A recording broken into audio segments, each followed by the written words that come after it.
Philippines. My number 3 on my list.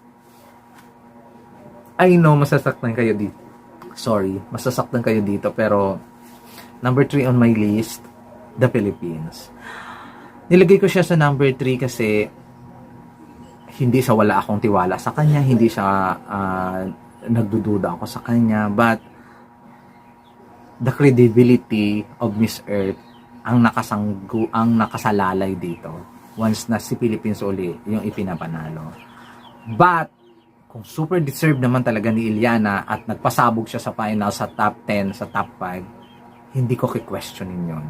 But for me, kung so-so lang naman ipapakita ni Iliana, the credibility of Miss Earth is at stake dito sa super risk ng ipanalo si Pilipinas. Kasi nga, nag-suffer talaga ang Miss Earth nung nag-back-to-back ang Pilipinas noong 2014, kumbaga at saka noong 2015, kumbaga yung mga Latin Americans na talagang binabash talaga ang Miss Earth na ganyan-ganyan. Basta hindi maganda ang kredibilidad ng Miss Earth at that time. Tapos, 2017 pa, ipinanalo naman uli yung Philippines, kaya medyo bumaba talaga yung para sa ibang fans, hindi sa mga Pilipino. Although super deserved natin ang 2014, walang duda yun, 2015 and 2017 na super gagaling ng mga queen. Pero syempre hindi natin hawak yung utak ng mga ibang lahi, hindi natin hawak yung utak ng mga kapitbahay nating mga bashers, just like Filipino bashers din.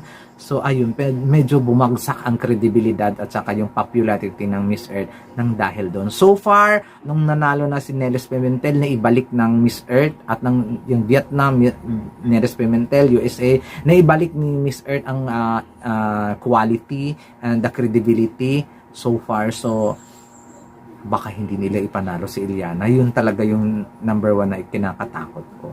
But kung super deserving naman si Iliana, wala akong kontra. But number 3 on my list, the Philippines. Sakit, pero ito yung realidad. Sa totoo lang, syempre yung organization, iisipin din naman niya yung kanyang future. Kung ipinanalo niya panalalo lagi ang Philippines, doon tayo masisira. So, alam ko na super deserving si Iliana Marie Aduana sa crown, sa Miss Earth crown, but syempre kailangan din isipin ng organization yung future engagement nila sa iba't ibang mga bansa. Okay? Sana naintindihan ninyo yung point of view ko. Kung hindi, okay lang naman. Respect na lang.